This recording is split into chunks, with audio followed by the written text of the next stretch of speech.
han podido levantarse y seguir adelante, han podido mantener la fe en Dios, han podido mantenerse firmes en medio de tanta dificultad, de tanta persecución y de tanta tormenta. Y es la misma palabra que el Señor trae a nuestros corazones esta noche. El Señor quiere hablarle a su vida y el Señor quiere decirle que sin importar el tamaño de su problema, sin importar el nombre de su enfermedad, sin importar de quiénes sea lo que se levante contra su vida, pero el Señor tiene una promesa para usted. ¡Aleluya! Que si permanecemos firmes en Él, si permanecemos con nuestra mirada, si permanecemos con nuestros ojos puestos en Cristo, vamos a poder estar firmes. El Señor nos va a dar la fortaleza, el Señor nos va a dar el poder, el Señor nos va a dar la fe para poder vencer y para poder resistir todo desafío con el cual nos encontremos en nuestra vida. Amén. Aleluya. El apóstol, el escritor de los Hebreos, que se desconoce su nombre, escribe esta carta a los Hebreos y este capítulo al pueblo hebreo, al pueblo de Dios. En ese momento, cuando esta carta se escribe a los hebreos, el pueblo que iba a leer esta carta estaban siendo perseguidos, estaban siendo puestos a prueba, estaban viviendo una época de persecución por los judíos. Y ante esa persecución, ante esos problemas que este pueblo hebreo estaba pasando, ellos en un momento han pensado, han dudado acerca de Cristo y han pensado volver nuevamente a su vida vieja debido a la persecución. Imagínese usted la intensidad, que la persecución que estos hermanos vivían en aquel tiempo iba mucho más allá de una crítica. Iba mucho más allá de lo que a veces podemos llegar a vivir nosotros, decir, bueno, alguien ha hablado mal de mí, alguien me ha criticado. La persecución que estos hermanos estaban viviendo era muy probable que ellos puedan llegar a ser muertos. Ese es el contexto en el cual se escribe este capítulo. La necesidad más importante de los lectores de esta carta que ellos tenían en ese tiempo era tener paciencia y aprender a soportar. Gloria a Dios. Paciencia y soportar. No se olvide, por favor, de esas palabras. En el libro de Hebreos, capítulo 10, en el versículo 23, se les exhortó o se les ha animado a que puedan permanecer, a que puedan mantenerse firmes. En el mismo capítulo 10 de Hebreos, el versículo 35 y 36, se les dijo que la solución al problema que ellos tenían, escuche esto, el escritor de los Hebreos le dice al pueblo que la solución al problema, la solución a la dificultad que ellos estaban pasando, la solución a ese problema no era volver atrás. La solución al problema no consistía en decir, bueno, aquí renuncio al Evangelio, renuncio mi fe en Dios, renuncio mi fe en Cristo y me voy a volver a la vida que yo he tenido antes. Me voy a volver a la creencia a la cual yo vengo. Lo que el escritor le dice, eso no es la solución. La solución, dice el escritor de los Hebreos, para el problema que ustedes están viviendo se llama permanecer, se llama resistir. Amén. Muchas veces, hermanos, nosotros como cristianos en la fe, independientemente que podamos llevar 50 años en la iglesia, 10 años en la iglesia, o quizás sea su primera noche, pero independientemente de eso, yo quiero decirle algo. Si usted tiene muchos problemas o ha tenido muchos problemas en el mundo, yo quiero decirle que aquí en el camino del Señor vamos a tener muchísimos problemas más. Ahora bien, la solución, muchas veces nos encontramos, hermanos, en dificultades, en crisis económica, crisis familiares, crisis en la pareja, crisis con los hijos, crisis en el trabajo, en donde fuese. Y a veces nosotros, aún siendo cristianos, llegamos a pensar que la solución a esa crisis a lo mejor sea quedarme. A lo mejor la solución a mi problema sea apartarme del Evangelio, dejar de congregarme, dejar de orar, dejar de leer la palabra, porque estoy viendo que el congregarme, porque estoy viendo que el mantenerme en oración, porque estoy viendo que el alimentarme de la palabra de Dios no está solucionando mis problemas, sino que lo que ha provocado, lo que ha producido es haber despertado muchísimos problemas más. Pero déjeme decirle, al igual que la carta de este libro, la solución no es esa. La solución en medio de ese problema es que debemos permanecer, que debemos perseverar y ser pacientes esperando en el Señor. Amén. Amén. Amén. Sí, Señor. Ese es el contexto en el cual se escribe el capítulo 11, o mejor dicho, todo el libro de Hebreos se escribe en ese contexto. Ahora bien, en el libro de Hebreos, quiero que preste atención a esto. En el libro de Hebreos, capítulo 11, versículo 1 al 3, nos habla acerca de la fe. Si yo preguntara en esta noche qué es la fe, yo creo que la gran mayoría, o casi todos, dirían, bueno, la fe es la convicción de lo que se espera, la certeza de lo que se espera y la convicción de lo que no se ve. Esa sería la respuesta. Pero déjeme decirle, yo quiero plantearle un punto de vista completamente diferente acerca de ese versículo, ¿sí? Siempre se ha interpretado este versículo como una definición acerca de lo que es la fe. Entonces preguntamos, ¿qué es la fe? Y automáticamente comenzamos. La convicción, la certeza, lo que se espera, lo que no se... Pero sin embargo, este texto, lo que está hablando, lo que nos está enseñando, no es exactamente o precisamente una definición acerca de lo que es la fe, sino que lo que este texto nos está brindando no es una definición, sino una descripción acerca de las consecuencias o acerca de lo que provoca la fe. ¿Vamos entendiendo? Vamos a la Biblia. Libro de Hebreos, capítulo 11, versículo 1 dice: es pues la fe, la certeza de lo que se espera, la convicción de lo que no se ve. Por ella alcanzaron buen testimonio los antiguos. Lo que yo quiero decirle, eso es una definición como lo entendemos. Pero yo hoy quiero hablar acerca de este versículo no como una definición, sino como una descripción acerca de lo que produce la fe en nosotros. Acerca de los, podríamos llamarles, frutos, características o resultados de decir yo tengo fe. ¿Estamos hasta ahí? Amén. Bien. Cuando hablamos de fe, podemos definir de manera sencilla que la fe es creer. Creer en algo, ser leal a algo o ser leal a alguien. Ahora la pregunta es, ¿toda persona tiene fe? Amén. ¿Un ateo tiene fe? Toda persona tiene fe. Incluso un ateo es una persona de fe, es leal a su fe. ¿Por qué? Porque él cree que Dios no existe. Nosotros creemos que Dios existe. Amén. O sea, muchas personas, al igual que ateos nosotros, creen en muchísimas cosas. Hay personas que creen en imágenes, personas que creen en algún ídolo o personas que creen en ella misma.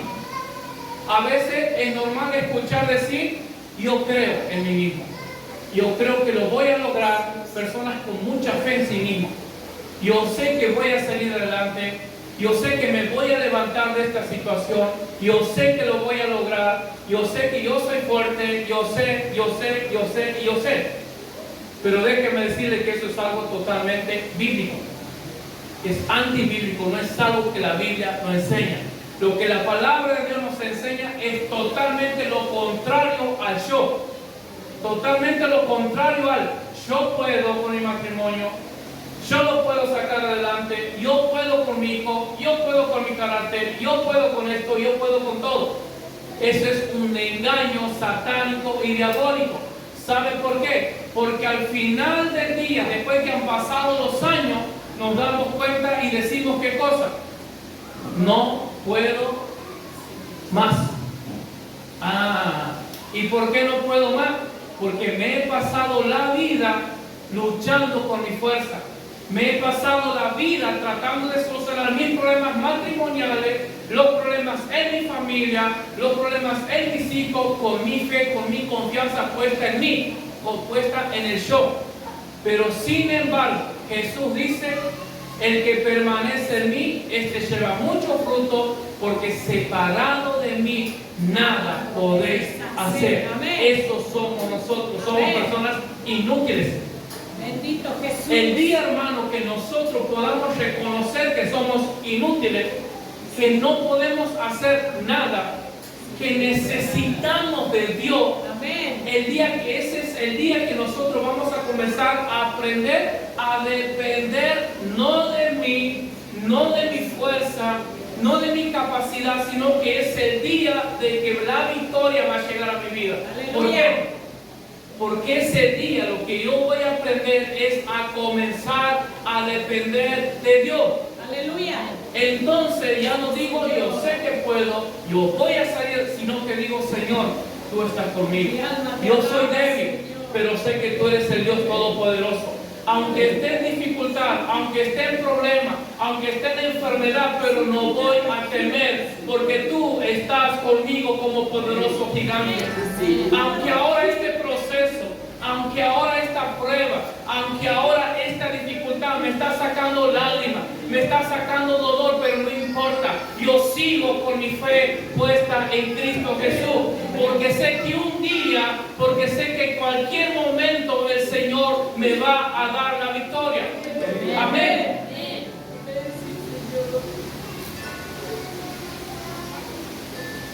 Dice, hay muchas personas que tienen fe, pero no tienen su fe, es una fe incorrecta, es una fe equivocada. Pero nosotros tenemos nuestra fe ¿en quién? Nosotros tenemos nuestra fe en Cristo, en el sacrificio que Cristo ha hecho en el Calvario.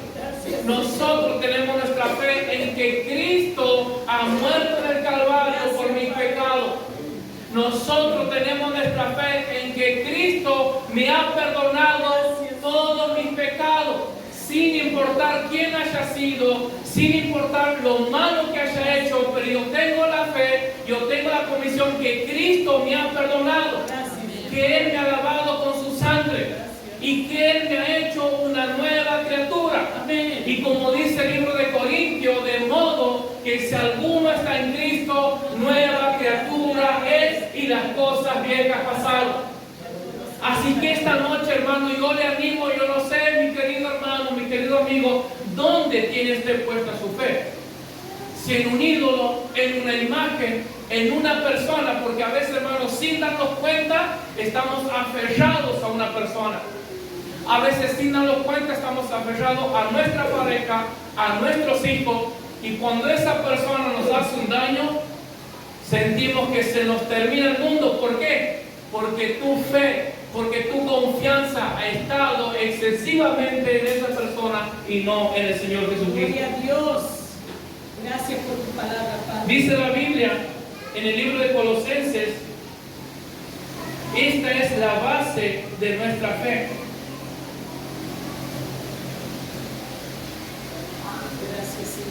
Dice Colosenses capítulo 1, versículos 26 y 27.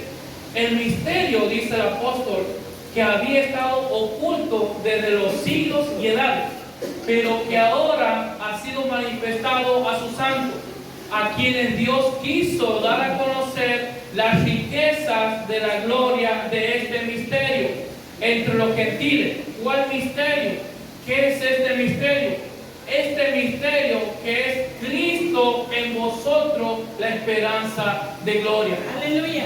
Nuestra fe está puesta en Cristo. Amén. El centro de mi vida es Cristo. Amén. Mi mirada está puesta en Cristo. Amén. Amén. Entonces, escuche, cuando yo deposito mi fe en Cristo, como resultado de creer en Cristo, como resultado de creer en la revelación de Dios, ahora viene el fruto. ¿Cuál fruto?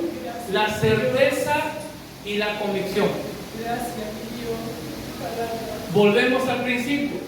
La fe es creer en Cristo, en la revelación de Dios. Y esa fe puesta en Cristo, esa fe puesta en Dios, trae como secuencia, como resultado, la convicción y la certeza. Esos son frutos de la fe. ¿Ve cómo cambia todo? Al creer que certeza y convicción es definición de fe, sino que es un fruto, es un resultado de que ahora nosotros, como yo creo en Cristo, el Espíritu Santo ha puesto en mí convicción. El Espíritu Santo ha puesto en mí certeza de que Él es Cristo, que ha resucitado, que se ha levantado de los muertos, que me ha perdonado y que en cualquier momento va a venir en las nubes a buscarme y llevarme con Él a vivir en el cielo por toda la eternidad. Convicción, certeza, resultado de la fe de creer en Él. ¿Vamos entendiendo hasta ahí? Amén. Amén. Gracias,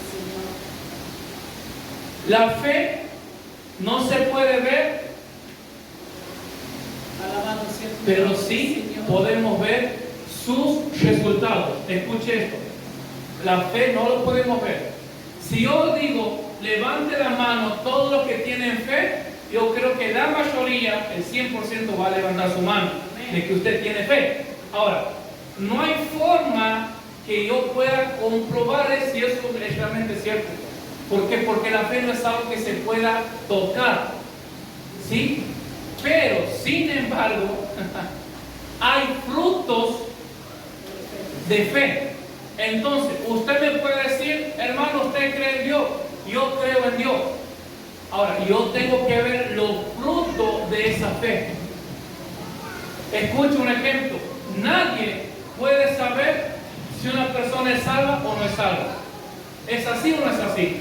¿Quién puede saber? Dios. Dios es el único que puede saber si usted es salvo o no es salvo.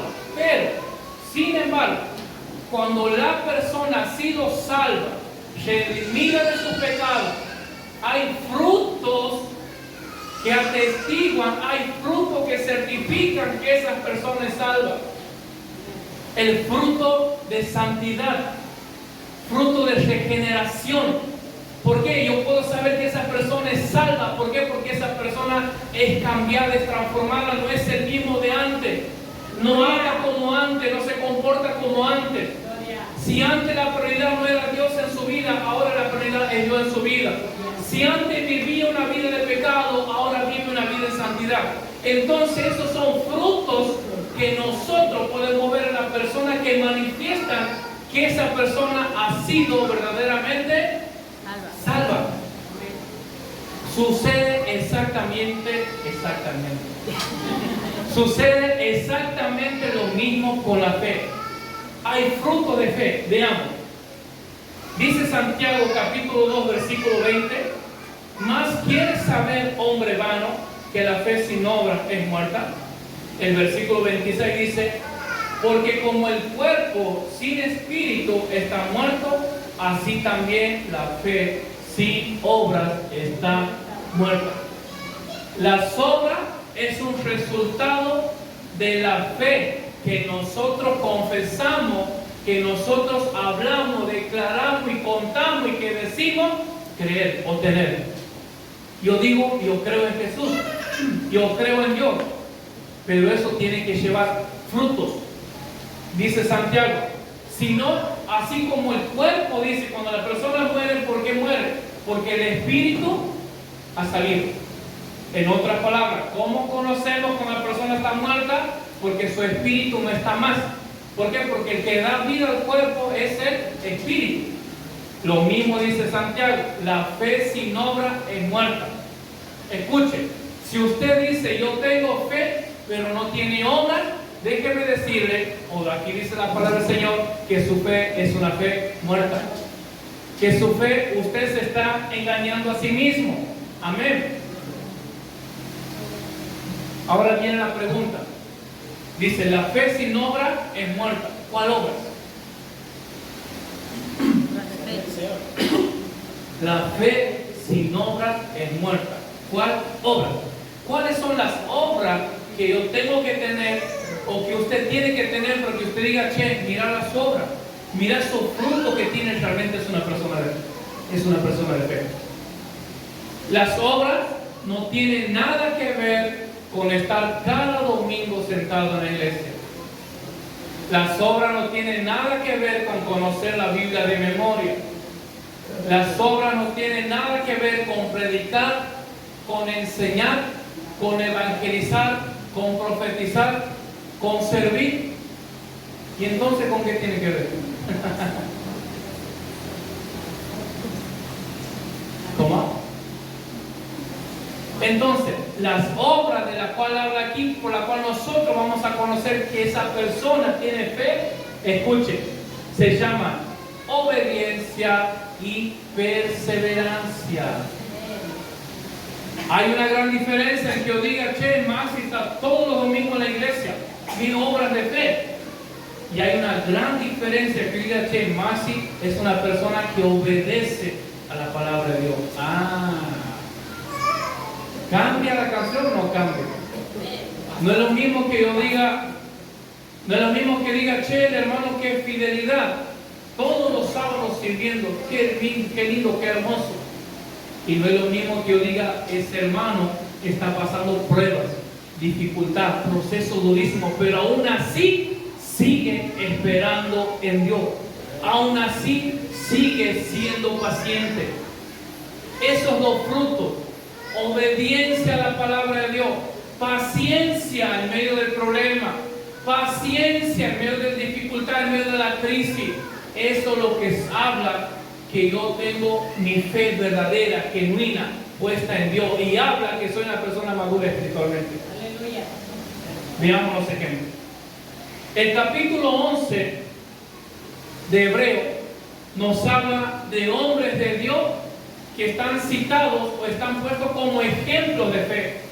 En cada uno de estas personas hay dos características, valga la redundancia, que los caracteriza, que los define y que los describe como hombres de fe. ¿Cuántos quieren ser hombres y mujeres de fe? Amén. ¿Tres nada más? Yo quiero ser un hombre de fe. Yo quiero ser un hombre de fe, aunque venga el problema, aunque venga la dificultad, aunque me sacuda el enemigo, me sacuda Dios, yo quiero seguir creciendo en Él. Amén. Bendito Dios. Sigamos. Libro de Hebreos. El primero, en el capítulo 11 de Hebreos, capítulo 4, nos habla acerca de Abel. Capítulo 11, versículo 4, perdón. Nos habla como a modo de ejemplo, como un héroe de la fe, nos pone a Abel. Dice, el sacrificio de Abel, que fue aceptado por Dios, y el sacrificio de Caín, o la ofrenda de Caín, ha sido desaprobada, ha sido desechada. ¿Por qué? Porque Abel, escuche esto, porque Abel ha presentado el sacrificio, ha presentado el cordero en obediencia a la palabra de Dios. ¿A qué palabra? Dice el libro de Hebreos, aquí hay un poco de misterio. Libro de Hebreos capítulo 9, versículo 22, dice la palabra del Señor, y casi todo es purificado según la ley con sangre, y sin derramamiento de sangre no se hace remisión. ¿Cuál ha sido el sacrificio de Abel? El cordero. ¿Para qué se utilizaba el cordero? A ver, para sacrificio. ¿A favor de qué? Para el perdón de los pecados. Ahora, ¿de dónde ha sacado Abel que tiene que sacrificar un cordero para que los pecados sean perdonados? La Biblia no nos dice. No sé en qué momento o no sé cómo Dios le ha enseñado a Abel, pero Abel sabía que lo tenía que hacer. Y Abel sabía que tenía que presentar un sacrificio como remisión de pecado. ¿Cómo lo supo Abel? Algún día le preguntaremos a Dios cuando estemos ya en su presencia. Hasta mientras tanto, ese misterio, ¿a quién le pertenece lo secreto y lo oculto? Al Señor. Amén. Amén. Entonces, Él dice, el presentar el sacrificio de animal sin derramamiento de sangre no hay remisión de pecado. Abel, lo que representa el fruto de la fe de Abel, es un fruto de obediencia. Amén. Sigamos. En el mismo capítulo 11, en el versículo 7, vemos otro ejemplo acerca de Noé. Dice Noé, sus distintos sobresalientes fueron obediencia y su enorme paciencia. Yo quiero que usted preste atención que cada uno de estos personajes se caracteriza por dos actitudes, por dos cuestiones fundamentales: obediencia y paciencia. Obediencia y paciencia. ¿Dónde vemos la obediencia en Noé y la paciencia? Bueno, dice que la maldad del hombre era muchísimo, que a subir delante del trono que Dios ha decidido ponerle fin a la maldad. Y lo llama Dios a Noé y le dice: Noé, quiero que te construyas un arca. Ahora, lo loco, por así decirlo humanamente hablando, no es que Dios le pida a Noé que construya un arca, sino la promesa, el motivo o el por qué Dios le dice a Noé que construya un arca. Dios le dice a Noé: Noé, construye un arca. ¿Por qué? Voy a mandar un diluvio, porque voy a hacer llover sobre la tierra. El tema es que hasta ese momento nunca había llovido. No se conocía, sino que subió un vapor de agua, eso era todo. Pero literalmente, como nosotros conocemos la lluvia, el diluvio, las tormentas fuertes, ese tiempo no existía. Y resulta que viene Dios y le dice a Noé: Noé, quiero que te hagas un arca. Y Noé comienza su trabajo. Cuando Noé comienza construyendo el arca, eso es obediencia. Aún sin entender, aún sin comprender definitivamente al 100%, comienza obedeciendo a Dios. Hermano, a Dios no tenemos que preguntarle por qué. A Dios no tenemos que decirle: Señor, es que yo no entiendo por qué tengo que obedecerte. Señor, yo no entiendo por qué tengo que adorarte cuando todo está mal. Yo no entiendo por qué tengo que perseverar en la iglesia, por qué tengo que leer la Biblia si me van las cosas de mal en peor.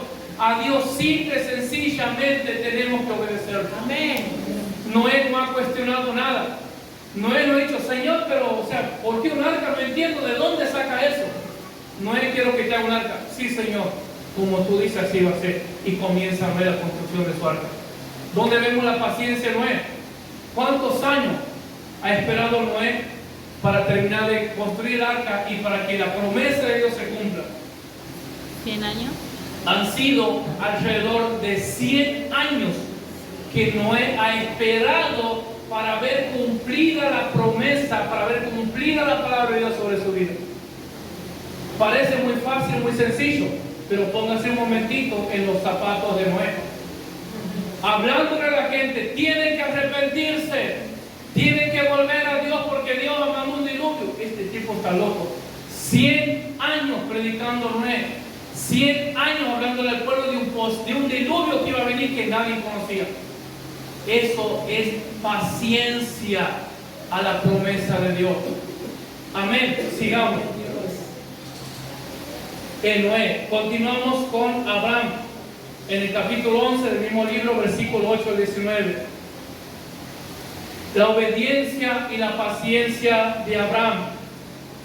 Dios le dice a Abraham lo llama de Ur de los Caldeos, y le dice a Abraham: sal de tu tierra, sal de tu parentela, deja todo lo que tienes y vete para aquel lado. ¿Para dónde, Señor? Para allá. ¿Cómo se llama? No, vete para ahí. Y Abraham, dejándolo todo, salió en obediencia a la palabra de Dios, sin cuestionar, sin preguntar, ha salido en obediencia. Escuche esto. En el versículo 9 quiero resaltar la paciencia de Abraham. En el versículo 9 dice: por la fe habitó como extranjero ¿en dónde? En la tierra prometida, como en tierra ajena, morando en tiendas con Isaac y Jacob, heredero de la misma promesa. Hermano, escuche esto, esta locura. Dios lo llama a Abraham. Dice Abraham, de ti voy a hacer una descendencia, voy a hacer una nación y le ha nacido el pueblo de Israel. Ahora, dice, yo te voy a dar una tierra en heredad. Ahora Dios lo manda a Abraham a la tierra prometida, a la tierra donde él un día iba a ser el dueño, señor, presidente y gobernador de toda esa tierra. Pero sin embargo, escuche, Abraham se encuentra en la tierra, pero Dios no le ha entregado todavía. Dice, por la fe habitó como extranjero en la tierra prometida. Ha habitado como extranjero ¿en dónde? En la promesa que Dios le ha dado. Hermano, eso es paciencia. Eso es esperar la promesa de Dios. Abraham no se ha desesperado en un momento. Abraham ha dicho, bueno, Señor, ya estoy en la tierra que tú me has prometido, ya quiero comenzar a gobernar, quiero comenzar a hacer. No. Abraham se mantenía en silencio, en obediencia, esperando pacientemente el cumplimiento de la palabra del Señor. ¿Y sabe qué? Abraham ha dado su vida, se ha ido de este mundo. ¿Y qué ha pasado? Y no ha visto el cumplimiento de la promesa de Dios. Paciencia. Esto no es un camino de desesperado ni de ansioso. Debemos aprender a ser personas pacientes. Avanzamos. Al igual que Sara, la esposa de Abraham, también es un ejemplo de obediencia y paciencia. Porque Dios dice, Sara, te voy a dar un hijo. Cuando Sara dice que era avanzada en años, avanzada en edad, y la costumbre de la mujer ya había pasado. Y como si fuese poco que Sara ya era avanzada en edad, era estéril. Pero Sara se ha mantenido fiel, creyendo la promesa de Dios y esperando con paciencia el cumplimiento de su promesa. Amén. Continuemos. En el mismo capítulo 11, versículo 20 al 22, tenemos a Isaac, Jacob y José. Isaac era nómade, ¿sí? Y también Isaac, Jacob y José han fallecido, se fueron de este mundo sin ver el cumplimiento de la promesa de Dios. Y a veces nosotros decimos, Señor, quiero que cambies a mi esposa mañana. Y llega mañana, el Señor no le ha cambiado a mi esposa. Abraham, Isaac, Jacob, José dieron la vida, murieron viejos en años, sin ver el cumplimiento de la promesa de Dios. Pero ellos murieron sabiendo con la seguridad, con la convicción que fiel era el que lo ha prometido, que lo iba a cumplir. Gloria a Dios. Amén. Gloria a Dios. Dice, estos tres hombres murieron sin haber entrado en la tierra prometida. Avanzamos. En el capítulo 11, en el mismo libro, recuerda el versículo 23-28, vemos la historia de Moisés. Dice, su fe se fue desarrollando, mostrando lealtad al pueblo de Dios y dejando la riqueza del palacio de Egipto para ser maltratado con sus hermanos. La fe en Moisés se ve desde su nacimiento, que cuando Moisés nace, el rey manda que quiere matar a todos los hijos, a todos los niños hebreos, pero Moisés es puesto a salvo. Y la parte de la fe de Moisés nosotros lo vemos cuando él decide, teniendo la oportunidad, la posibilidad de gozar todos los beneficios, todas las riquezas, todos los placeres, todos los deleites de Egipto, él ha tomado la decisión de sufrir juntamente con el pueblo de Dios. Esa es la fe de Moisés. La paciencia y obediencia, dice, de Moisés lo vemos definitivamente en el desierto. Escuche esto. Dios le dice a Moisés, te llamo como para que libertes, para que saques a mi pueblo de la esclavitud y lo lleves a la tierra de Canaán, tierra que fluye leche y miel. ¿Cuánto iba a durar ese camino, ese transcurso? Estamos en él. ¿Cuántos días iba a durar? Vamos sin miedo. 40 días. Eso iba a durar 40 días, ese camino. Y ahí estaba Moisés, pero por la dureza del pueblo, por la desobediencia, porque eran rebeldes, esos 40 días se han transformado en 40 años. Ahora, ¿qué tenía que ver Moisés? Moisés dice que era el hombre más manso que existía sobre la tierra. Moisés obedecía a Dios.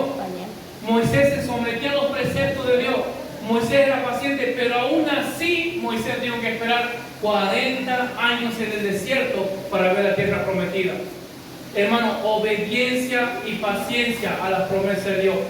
Y aún Moisés, obedeciendo la palabra de Dios, aún Moisés siendo paciente a la promesa de Dios, no ha podido entrar a la tierra prometida.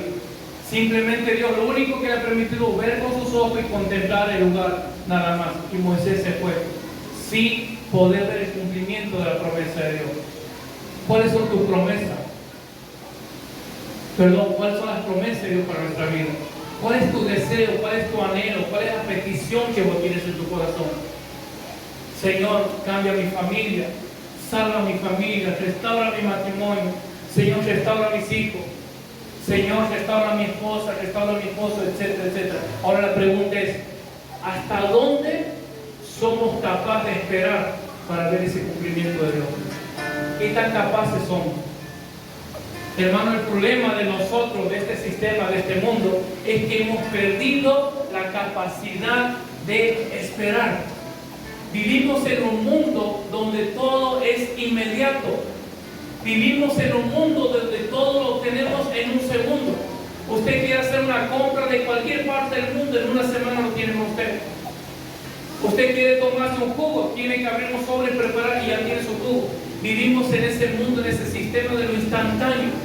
Pero ¿sabe cuál es el problema? Que este sistema de mundo nos ha llevado a creer que las cosas de Dios funcionan de la misma forma.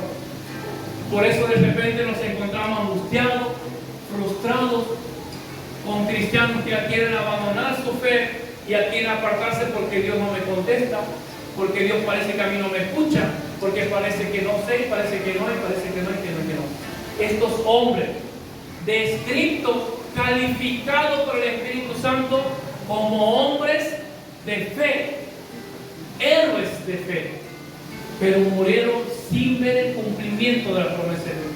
¿Qué haría usted? Dígame esto, escuche, respóndase por usted mismo.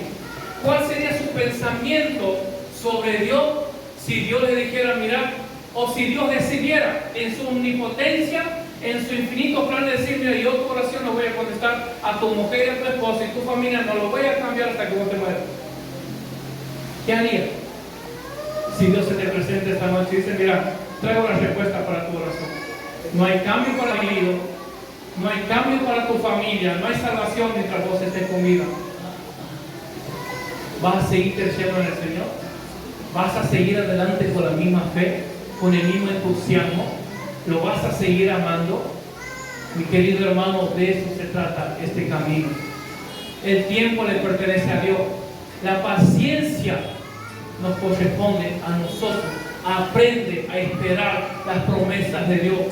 Aunque no veas el cumplimiento hoy, aunque no lo veas mañana, pero quizás cuando te mueras, cuando te vayas de este mundo, tu familia va a estar de rodillas sirviendo al Señor. Y si vos tienes un pedido, si tienes una petición en tu corazón, Señor, salva a mi familia, Señor, salva mi vida, salva a mi esposa, a mis hijos, y esta noche te mueres, tienes que morirte contento, tienes que morirte feliz, sabiendo que el que ha prometido, sabiendo que el que ha comenzado la buena obra lo va a terminar, aunque tus ojos no lo vean, aunque no puedas contemplar el cambio en tu familia, aunque no puedas contemplar la salvación para tu familia, pero tienes que irte de este mundo, tienes que morir con la convicción, con la seguridad, con la certeza que Dios va a cumplir su palabra. Amén. Porque Él es fiel. Amén. Porque Él es justo. Amén. Hermanos, nosotros si no entendemos eso, vamos a vivir angustiados, deprimidos, y parece que Dios no me contesta y parece que Dios no me quiere. Y a veces, en lugar de ser cristianos maduros, nos comportamos como niños caprichosos. Bendito Jesús. Ayúdanos, Señor, a hacer tu voluntad. Como niños caprichosos. ¿Qué hacen nuestros hijos, nuestros niños cuando nos piden algo y hay un no? Parece que se ha terminado el mundo para ellos y lloran desconsoladamente.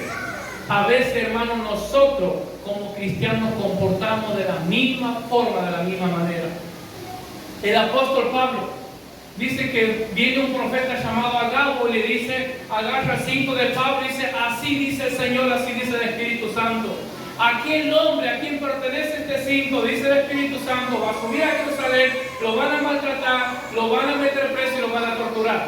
Y Pablo dice, no importa, yo estoy dispuesto, dice Pablo, no solamente a ser torturado, no solamente a ser menospreciado, sino que yo estoy dispuesto a morir por la causa de Cristo. Yo estoy dispuesto a dar mi vida por el Evangelio. Yo estoy dispuesto a dar mi vida por la fe. ¿Por qué, hermano? Porque cuando el Espíritu Santo trae convicción a nuestro corazón, trae certeza de nuestra fe en Cristo, nosotros vamos a estar dispuestos a morir por el Evangelio. Vamos a estar dispuestos a morir por la fe. Vamos a estar dispuestos a morir por lo que predicamos, por lo que hablamos, por lo que enseñamos.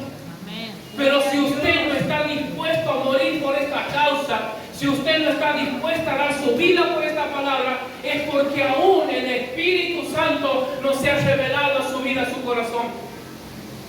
Pero esta es la noche, esta es la oportunidad, este es el momento para que usted diga, Espíritu Santo de Dios, trae convicción, Espíritu Santo trae certeza a mi vida. Para que aunque no vea las promesas de Dios cumplidas en mi vida, aunque mi deseo, aunque mis anhelos no se cumplan, Señor, no importa, yo te voy a amar igual por el resto de mi vida. Dios. Aunque el deseo que tengo no lo vea cumplido, Señor, yo te amo igual. Yo te voy a servir con la misma intensidad. Yo te voy a servir con el mismo amor. Yo te voy a servir con el mismo entusiasmo.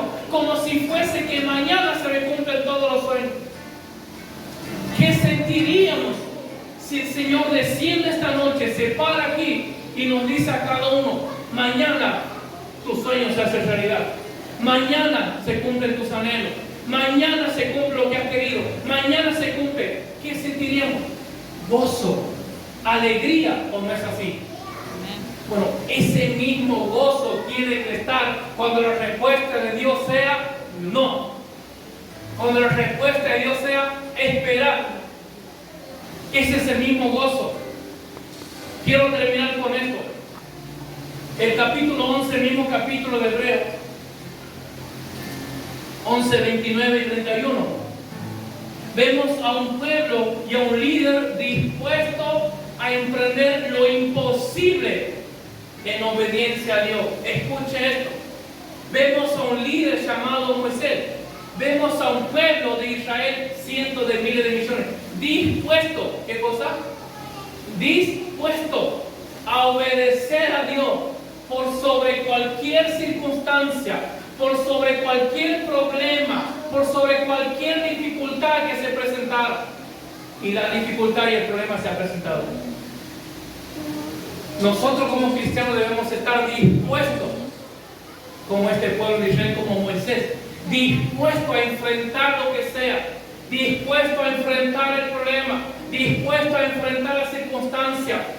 De repente Moisés y el pueblo, con esa disposición, se encuentran con un mar, con un gigante, imponente, fuerte mar, y ellos tienen que cruzar al otro lado. Santo Dios. Y como si fuese poco que el mar estaba de frente, detrás de ellos venía el ejército de Egipto. Y no era uno ni dos hombres. Era un ejército grande de gente de a caballo, con espada, con lanza, con escudo, dispuesto a matarlos a todos. Ahí se encuentran. ¿Todo por qué? ¿Por qué se encontraban ahí? ¿Por qué de repente se encuentran con el mar aquí y con el ejército de allá y ellos aquí? ¿Por qué? ¿Consecuencia de qué? Consecuencia de obedecer a Dios. Hermano, es por eso, tristemente, es por ese motivo que mucha gente, que muchos cristianos deciden, eligen vivir su vida sin obedecer a Dios. Porque obedecer a Dios, someterse a la voluntad de Dios, a veces o casi siempre conlleva o trae como consecuencia este resultado. Vas a encontrar con el mar de aquí y con el ejército de Egipto de aquí. Amén. Con un problema de aquí que es así y con otro problema de aquí que es muchísimo más grande. Amén. Y vos dices, mira dónde estoy. Hermano, ¿y por qué está ahí? Por querer agradar a Dios. Por querer obedecer a Dios. Bienaventurado, dice Jesús. Bienaventurado es cuando por mi causa te persigan. Bienaventurado cuando por mi causa te menosprecien. Bienaventurado cuando por mi causa digan falso testimonio contra tu vida, mintiendo. Bienaventurado cuando por mi causa sufra. Bienaventurado cuando por mi causa des tu vida. Eres bienaventurado. Ese es el camino del cristiano. Se encontraban con el mar, pero aún en ese proceso, en ese problema, Dios se ha manifestado en su vida. Hermano, cuando piense, medite, guardes esto en su mente. Cuando más grande es el problema, cuando más grande la dificultad, mayor es el poder de Dios que usted va a ver sobre su vida. Mayor es la gracia de Dios sobre su vida. Mayor va a ser la unción del Espíritu Santo sobre su vida. El pueblo de Israel nunca había experimentado tal dimensión del poder de Dios. ¿Por qué? Porque nunca habían tenido un problema tan grande. Pero cuando el pueblo de Israel se encuentra con un problema grande, entonces más grande ha sido el poder de Dios. Entonces, hermano, en su debilidad, esa debilidad que lo tira por el piso, esa debilidad que usted sabe que lo puede llevar a apartar de Dios, que lo puede llevar a perder muchas cosas, esa debilidad usted tiene que gozarse. Porque en medio de esa debilidad grande que usted lo considera, mucho mayor, mucho más grande va a ser el poder de Dios que usted va a ver. Amén. Finalizo. Ahora muere Moisés. Y el pueblo de Israel tiene que tomar la ciudad de Jericó. Una ciudad grande, amurallada, llena de muros, que nadie podía traspasar. Ellos estaban seguros. Escuchen, ¿qué es lo que tiene que hacer el pueblo de Israel? Dar 7 vueltas alrededor del muro. En esas 7 vueltas, lo que nosotros vemos es obediencia. ¿Por qué? Porque ¿quién lo ha mandado a ellos que den 7 vueltas? ¿Josué? Dios. Dios le dice al pueblo de Israel, quiero que den 7 vueltas al muro de Jericó. Cuando ellos comienzan, accionan en esas 7 vueltas, eso es obediencia a la palabra de Dios. ¿Dónde vemos la paciencia? En los 7 días. En las 7 vueltas. ¿Por qué? Porque ellos no solamente tenían que dar las 7 vueltas, sino que tenían que estar silencio, no decir una sola palabra. Obediencia a Dios, a su palabra, y por la paciencia, por haber esperado en Él, los muros de Jericó han sido destruidos por el poder de Dios. Gloria a Dios. Hermanos, si aprendes a obedecer a Dios, escuche esto, si aprendes a obedecer a Dios, si aprendes a obedecer su palabra y aprendes a ser paciente en las promesas de Dios, vas a ver los muros derribarse en tu vida conforme a la voluntad de Dios. Si está en la voluntad de Dios, hay cosas, hermanos, que no han, hay promesas que no han llegado a su vida y que Dios ya les ha dado. Hay promesas, en otras palabras, hay respuestas de Dios que ya han llegado. Hay respuestas que Dios ya les ha dado a muchos de ustedes, pero sin embargo ustedes no están pudiendo ver, no están pudiendo palpar la respuesta de Dios por 2 motivos. Dígame por qué. Porque no tenemos obediencia a la palabra de Dios y porque no hay paciencia. Le dice Dios a Daniel, desde el primer momento, dice el ángel, que dispusiste tu corazón a entender y a comprender sabiduría, fueron oídas tus palabras y a consecuencia de tu oración yo he venido. Hay respuestas que ya están, hay victorias que ya están en nuestra vida, pero como todavía seguimos torcidos, como todavía seguimos manejándonos conforme a nuestro parecer, a nuestro pensamiento, como todavía quiero seguir haciendo un poquito más lo que yo quiero, Como todavía quiero seguir practicando este pecado porque me gusta, me hace sentir bien, la promesa de Dios no estás pudiendo ver en tu vida. Y nunca vas a ver la promesa de Dios en tu vida si primero no aprendes a tener una vida de obediencia a la palabra de Dios. Si no aprendes a esperar, si no aprendes a ser paciente a la voluntad de Dios. Amén. Póngase de pie, por favor.